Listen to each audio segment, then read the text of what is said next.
things I really like about what we're hearing today is this business is built around conversations, and it's not built around hype. Very important to me. I kind of gave up on hype. I gave up on motivationalism several years ago. I'm kind of weary of that.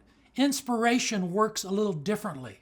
Inspiring healthy living, you heard of that? Inspiration works, you touch a person's life on the inside and they figure out what needs to change. But you give them permission to make those changes. So I like conversations. That's what I want here, even though it's only flowing one way. It's going to be a conversation. I have no formulas, and I must accept the fact, I think every speaker today probably did this, accept the fact that some of you may leave a little confused. This is, I'm going to try to put a bow on the regional, but all this is not going to be tied up in a neat package. There's no quick fix. You're going to have to think. You're going to have to reflect on this experience. You're going to have to figure out some things yourself. And I'm going to talk about that today. First little thought, and I haven't really started yet, but I just want to say this. Make it happen sells better than let it go. There are moments when we must take charge, we must make it happen, like paying your bills, or exercising, or putting a trio order in your virtual office. But most of the time, it's about letting go. And that's hard to sell in our make it happen culture.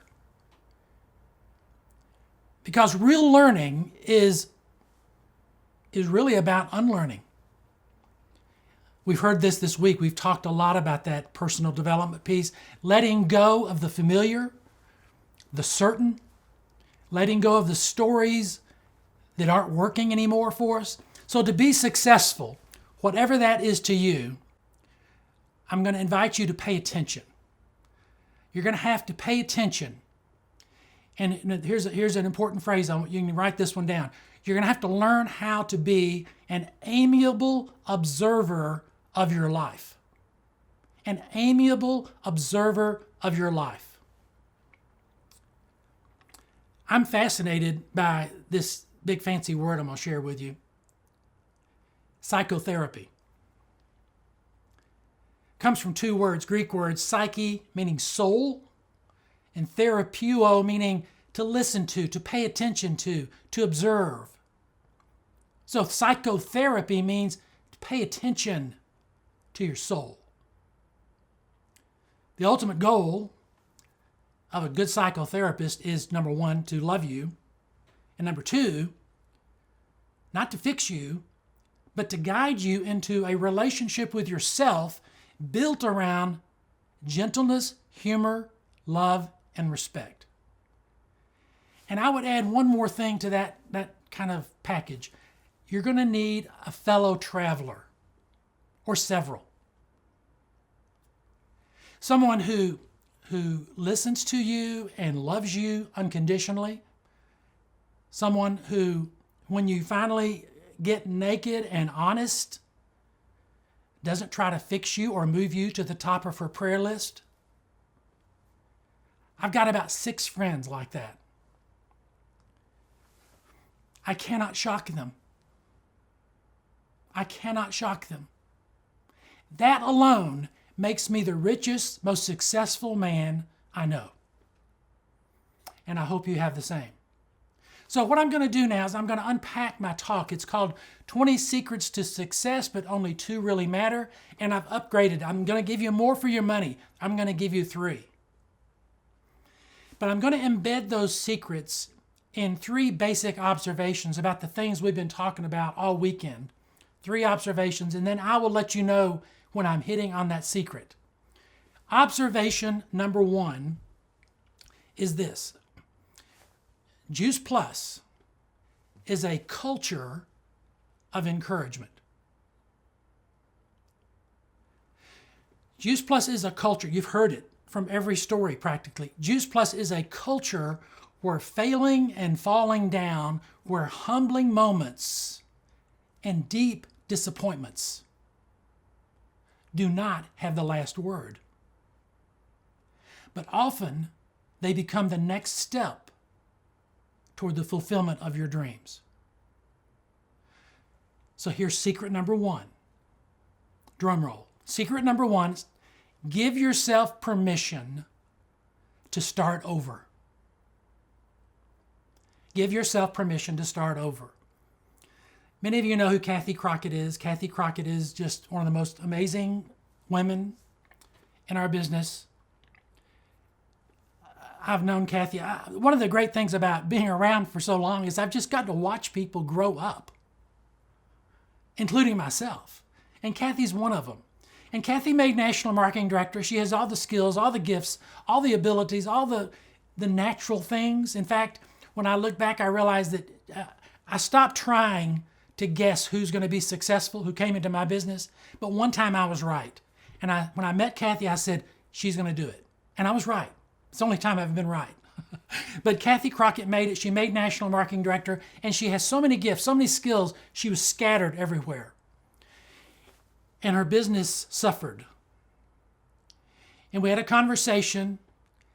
And she was a little in a different place than I was. And I said, Kathy, you have a 7 Club girl, and you're a National Marketing Director.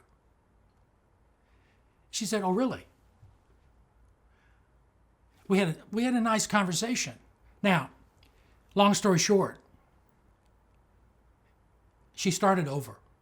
Now, and she has a whole story behind this she would love to share with you. But let me just tell you one thing she told me this week when I talked to her about this and got permission to share some of this story.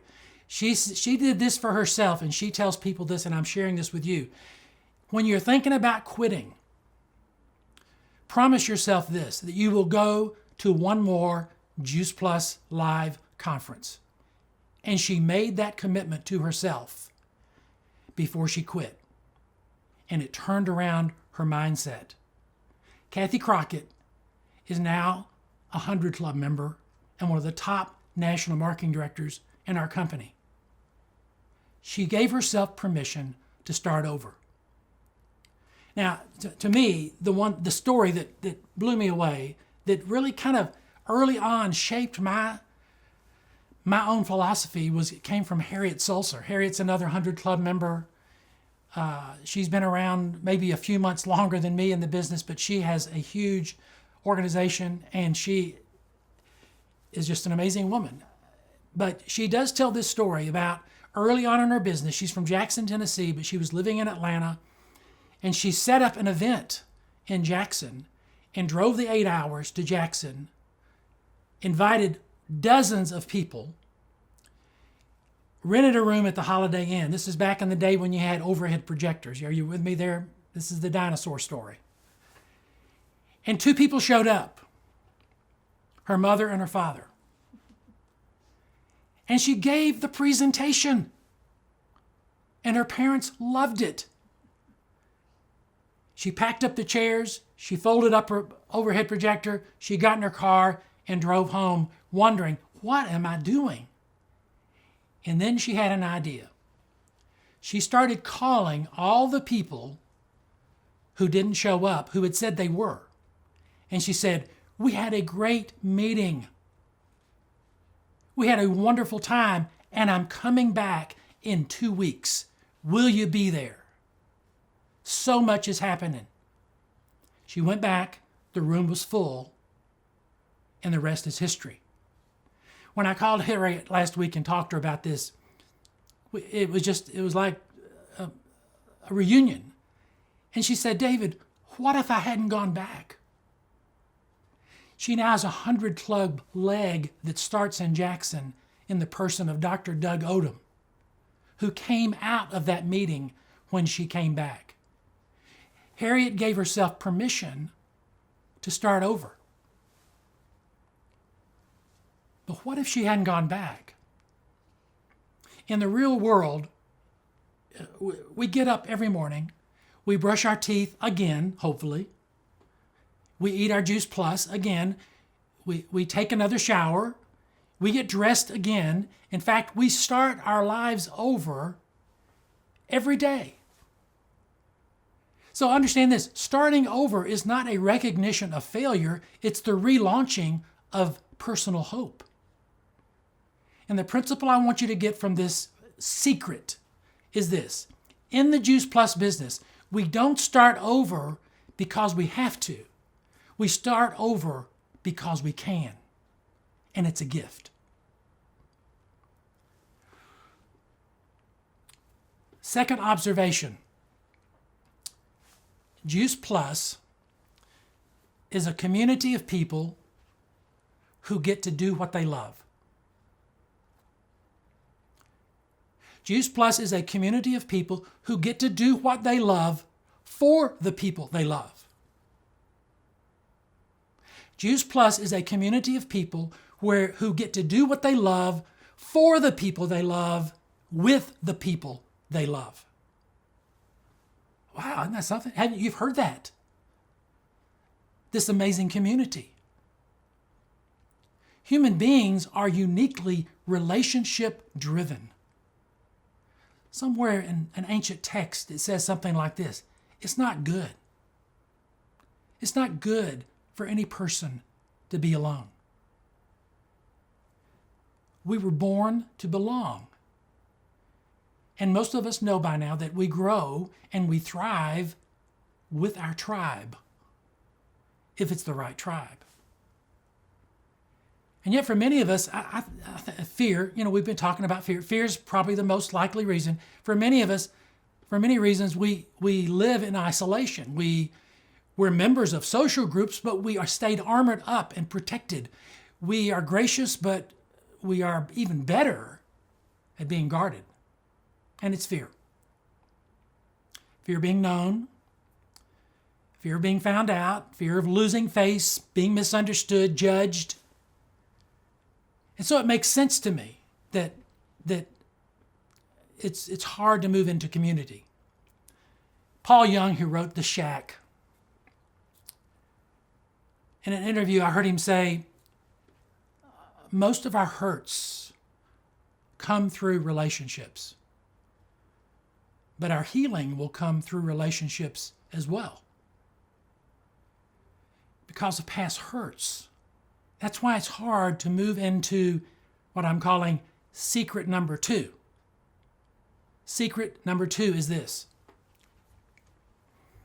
Ask for help. Ask for help. It's very hard to do.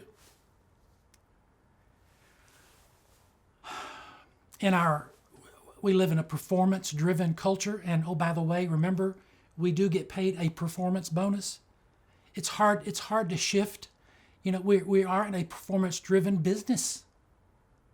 So asking for help can feel like an admission of failure. Even if you're drowning, even if you're desperate. And I hear people say a lot, well, I'm stuck.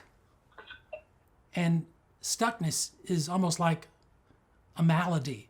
It's like a sentence to serve, but it should be seen as the opening, a doorway, a threshold to a new perspective. But that only happens if you ask for help. If we ask for help, here's the fear. They will know me. They will think I'm weak, needy, incompetent, a loser. And not only do we live in a performance-driven society, but we also swim in a shame-based culture. And here's shame. We can't delve into this, but I would love to for who knows how long. Here's shame, S-H-A-M-E. The reason we don't ask for help is because we should have already mastered everything. What a curse. Should have already mastered everything. People who ask for help, this is so counterintuitive. This is so out of the box of anything we think normally. People who ask for help actually have greater respect from their peers, greater trust, more connectedness than people who do not ask for help. More about that later. So you got a culture of encouragement. You've got a community of people. I'm asking you to give yourself permission to start over. I'm asking you to be vulnerable enough to ask for help. And then the third thing, and you knew this was coming. You know this is my baby, right? A culture, a community, a course in personal development. And I've said for years it's a course in personal development cleverly disguised as a business. But you know what? It's not so disguised anymore. We're out there. I mean, we got the gloves off on this one. We're inviting people. When someone joins your team, he or she is being offered not only an opportunity to build a business, to change her financial future, she's given an invitation. It's almost like a summons to grow up, to finally show up, to keep an appointment with herself. Stop playing the victim, stop blaming, and own the outcomes in her life. Now, I wouldn't recommend you say that to someone when you're inviting them to the business. It's a little heavy. It takes time. How many of you've heard these stories? I've been in the business 11 years and I realized I had to dig in on my personal development. Now, in my experience, this is just my take on personal development, and it's such a deep, wonderful subject. The best catalyst for me to personal growth is what I call setting goals with a twist. Setting goals with a twist. In other words, here's secret number 3. Secret number 3 is learn to dream, learn to set goals with a twist. Now, if statistics prove correct, only 3% of you watching this have ever set any goals. Not many people do it. It's very limited. A lot of reasons why. And this may be a good place, by the way, this may be where you jump off and you ask for help. And I'm going to give you a little kind of a little plug here for a tool that will kind of give you an introduction, pretty deep dive introduction into setting goals. And it's a book called Success is Not an Accident. Success is Not an Accident by Tommy Newberry. Writing goals will give you a sense of purpose and value. It will set you apart. It will set your heart apart. It will set up a different relationship with yourself. You've already, when you set goals, you've already started taking yourself more seriously. You've already started paying attention. This is a very personal and important habit for me. Very personal. Having written goals helps me stay connected to my life's purpose. And for me, it's a very daily thing. Thinking on paper, reading, revising, recommitting myself to my goals. But here's the real value. The real value in setting goals is the thing I call simplicity. I don't like a clutter in my life. I need lots of space. I'm busy, but I don't like being crowded. I need lots of space, and setting goals helps me get there. Now, this is going to be counterintuitive too. It's hard to imagine that becoming more committed to your dreams and passionate about your personal and business goals, your life will be less frantic and cluttered. Most of us feel overwhelmed when we're thinking about setting goals, and we don't want to risk the disappointment and despair of not reaching those goals. We don't want to go through another season of failing and falling short. So we say, I'm just going to do the best I can. I'm going to pray about it. If it happens, it happens. And here's what I've learned about that. You will have some people in our industry, you'll have some people in life say that the reason you're not reaching your goals, is for a lack of commitment. Your problem, my opinion, is not a lack of commitment. Our problem is overcommitment. When I chase everything, I achieve nothing. It's not that we want the wrong things, but that we strive for too many things. Setting goals is not about striving for more, it's about focusing on the few. It's not about adding stuff, it's about subtracting stuff. It's about letting go. That's the hard part. We all have a little bit of a FOMO, a little fear of missing out. Don't want to miss the latest, the greatest, the best. So we're all over the place. Setting goals is about choosing something with your whole heart. It's about focus. It's about eliminating so you can concentrate. Holly spoke this morning about the book Traveler's Gift. I love that book too. I have a different quote from that book, and Andy says this, quote, "Most people fail at whatever they attempt because of an undecided heart. Should I? Should I not? Go forward, go back. Success requires the emotional balance of a committed heart. And when confronted with a challenge, the committed heart will search for a solution. The undecided heart searches for an escape."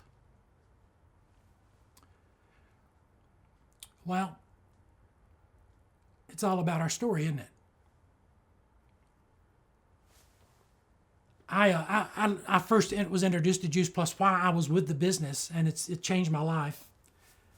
I called a doctor who was in my organization when it first came out in those big ugly orange boxes. That's how I heard about it. And I said, "Dr. Agnew, what do you think of this Juice Plus stuff?" He says, "This is the real deal. It's food. Food in a capsule." And he said, "Now, what will set us apart is if we don't go down the road of weird testimonies and we give our money to research." And we did. I love that. I love that we're not built on hype. We're built on science and stories. Now, I'm in good health. I'm grateful. I'm 71 years old. I don't take any medication. Work out every day. Have a personal trainer. I'm incredibly blessed. And I know that I will get sick, perhaps someday, but my body is in a position to handle it better. And I'm so grateful for that. Juice Plus, no doubt, has saved my life in many ways. Heather mentioned a little bit about my background. I'm going to tell a little bit of my story, a little bit unvarnished, make it quick and painless for you. I was born and raised in Atlanta, Georgia, a great family. My dad was a very successful businessman, had a series of stores all over Atlanta, Georgia. Beavers Furniture Store.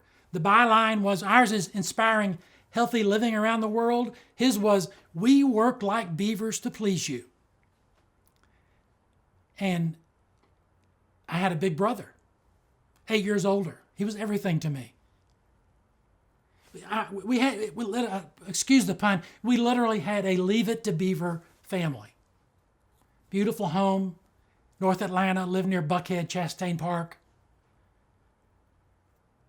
And then about age 11, 12, 13, came the first real defining moment in my life. And that was the death of my mother, who battled cancer for 3 years. She was 45. I was 14. My dad remarried in 4 months. And what had been sort of an idyllic life in the country, nice home, kind of went into a turmoil, chaotic spin. But I weathered it. I was popular. I was successful. I went to high school at Dykes High School. I was popular. I was president of my class. I was captain of the football team, made good grades, went to Vanderbilt. Success followed me everywhere I went, literally. But underneath, I was really hurting. I remained a little boy on the inside, scared to death that someone would disapprove of him. And if you'd gone to school with me or played football or baseball with me, you would have never known that. The second defining moment in my life was in my senior year of high school. The parents of the girl I was dating were very influential, and they led me into an authentic spiritual experience that changed the direction of my life completely. And I've never recovered from it. I've never doubted the realness of it. But I also know this,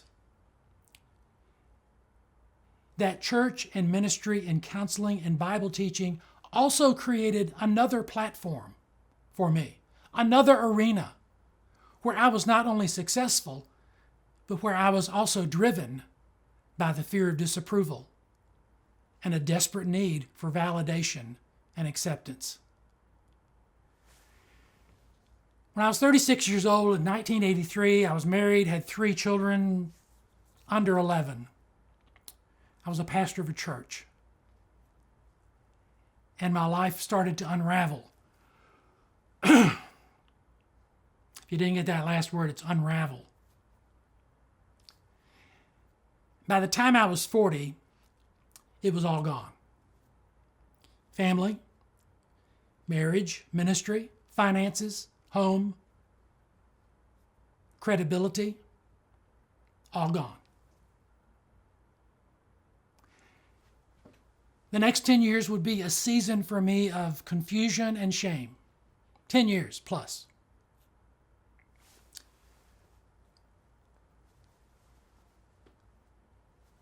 Into the middle of this mess stepped my sister-in-law,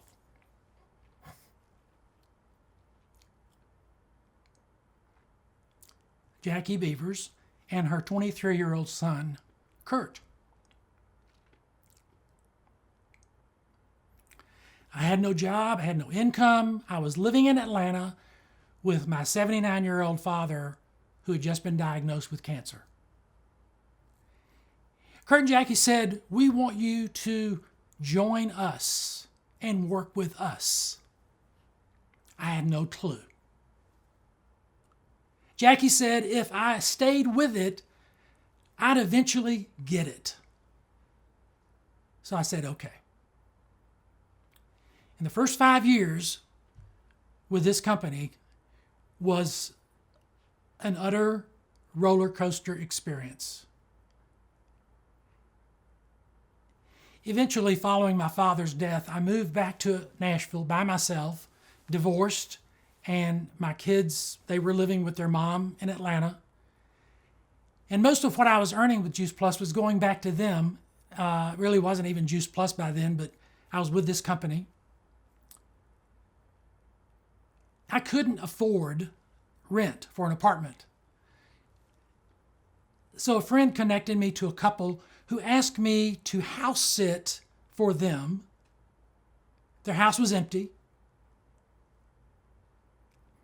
The house was in one of the most, it is not one of the most, it is the most beautiful neighborhood in Nashville. I lived there at no cost for 2 years, starting my business. When my car fell apart, another friend, who obviously saw how successful I was going to graduate school, and he said, "Why don't you take over the lease on my car for the last 9 months? It's a Mercedes." So I'm living in this multi-million-dollar estate and driving a Mercedes, and I don't have 2 dimes to rub together.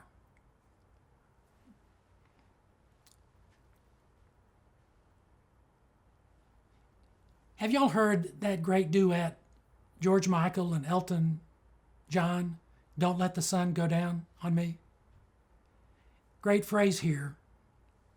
Elton John says, Because losing everything is like the sun going down on me.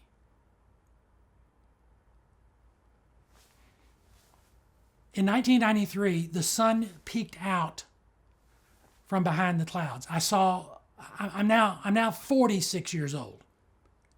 And three things happened for me. Three things. First, I moved into my own place, a $300 a month, one-bedroom duplex. That was so exciting. My own place. Next, Juice Plus was introduced to our company.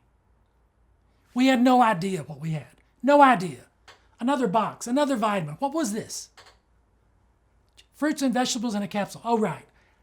I've got 5 years of Greek, 4 years of Hebrew, 3 years of Latin, and I'm selling fruits and vegetables in a capsule.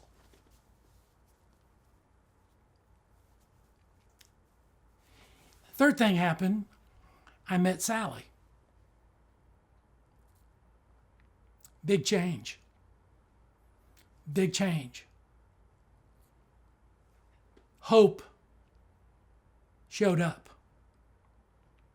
I'm 71 years old now, and it has been a blink. A blink. I recently read that in 1900, get this, the average lifespan in America was 47 years old. Today, many of us are given enough years to live several lives, to be blessed and experience, as I have, what I would call a second adulthood. Now, the second adulthood is not a chronological thing. It could happen when you're 23. It could happen when you're like me, 46, 45. It's not chronological. But I look at the first 45 years of my life as a kind of first adulthood, a kind of starter kit.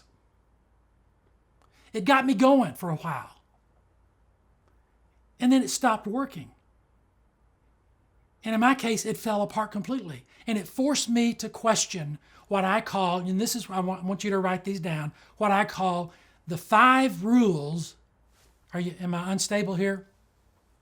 Okay. The 5 rules of the first adulthood. First rule, I am what I have. Second rule, I am what I do. Third rule, I am what others say or think of me. Fourth rule, I am nothing more than my worst moment. Rule number 5, I'm nothing less than my best moment. Now, because of time constraints, I must let you wrestle with those questions on your own, just as I have for the last 30 years. Next few years were critical, and here's what happened. I started over. I asked for help, and I got it. I asked Elton DeBose at the home office, I need help. And he sent me a crazy Cajun boxing promoter in the shape of Kerry Daigle, who came and spent 3 days with me in Nashville. And if you know him, you know what I mean when I say I have never recovered. He poured into me for 3 days and completely flipped my paradigm for how to do the business. He taught me how to promote events. And here's what I learned from Kerry and events and starting over. Number 1, if you will share your Juice Plus story with a few people, you can make a decent part-time income. If you will also build a team of committed people, you can make a better than average income. But if you will also learn how to promote, attend, and create events, you will make a fortune. Thank you, Kerry.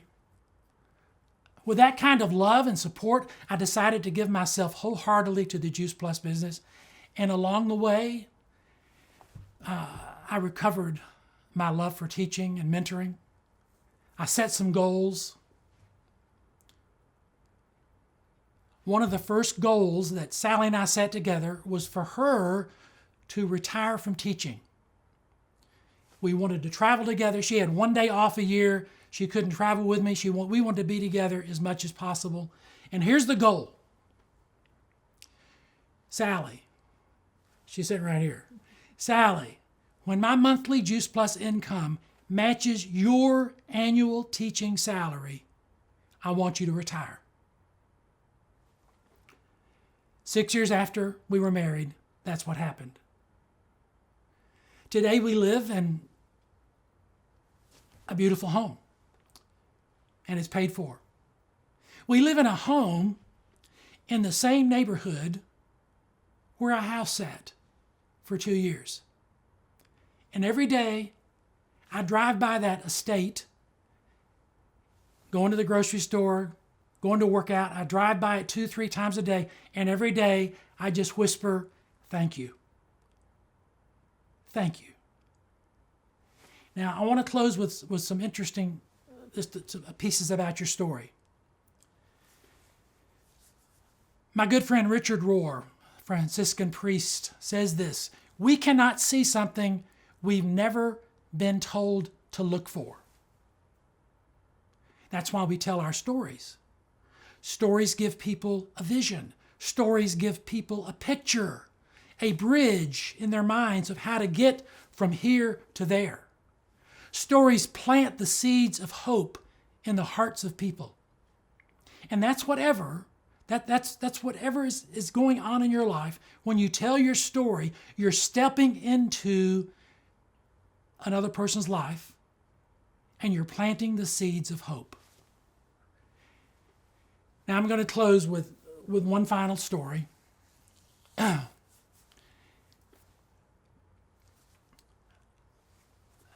first time I met Amber Weaver was on a 3-way call with Kathy Crockett. This was 5 years ago. If you know Amber, you know she's a national marketing director. She and Barry have just built a new home in Texas. They're just a phenomenal couple, two of my most favorite people, 3 beautiful children. But when I met Amber 5 years ago, she was a sales coordinator, and Kathy wanted me to spend a little time with her. So we talked about the business, we talked about her expectations, her dreams, and her goals. And I shared some of my experiences with Amber. And it was then that Amber, I don't know why, but she just opened up and started telling Kathy and me the inside story. And when she had finished, she explained rather sheepishly that she'd never shared this part of her story with anyone. And here's what she told Kathy and me.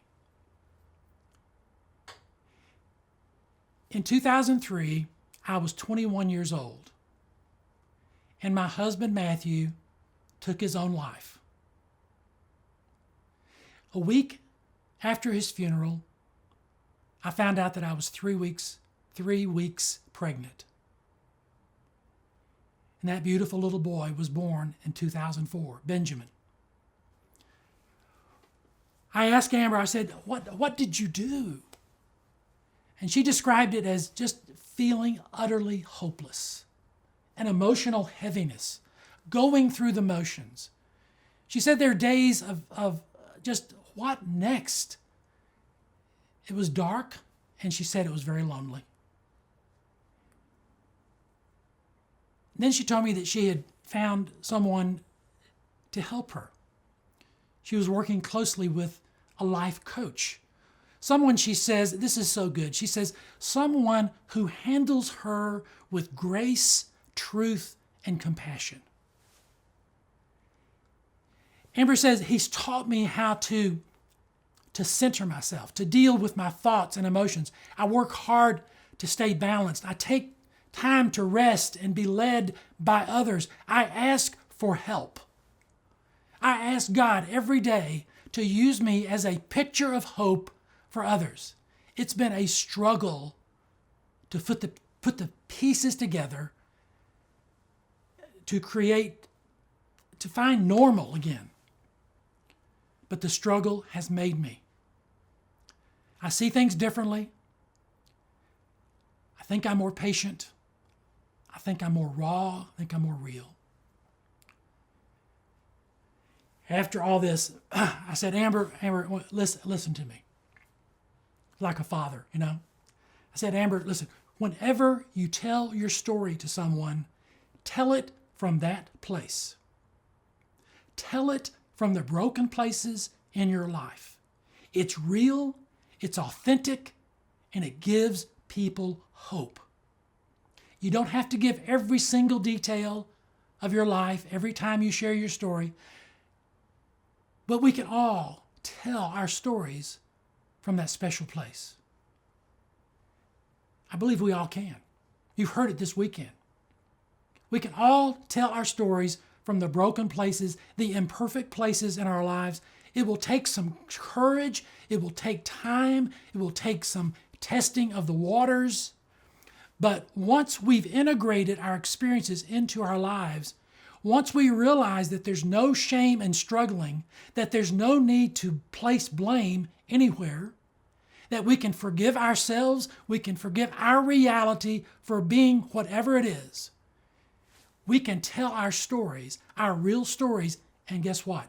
People will get it. And here's the final thought.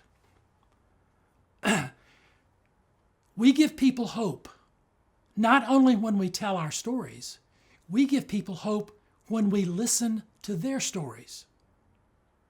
When we truly listen to people, we make their stories sacred. We elevate their journey and their dreams to something that carries meaning and purpose, and we give them permission to tell their stories from the broken places. Here's the big takeaway for the weekend, for all of us. It all comes down to this. Someone came along in my life and had the courage to share her story.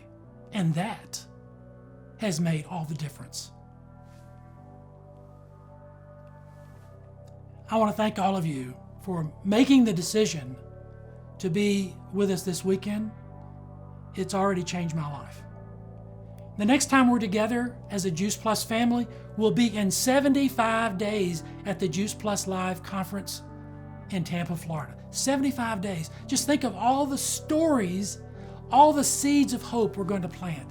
It will be 25 years of Juice Plus history.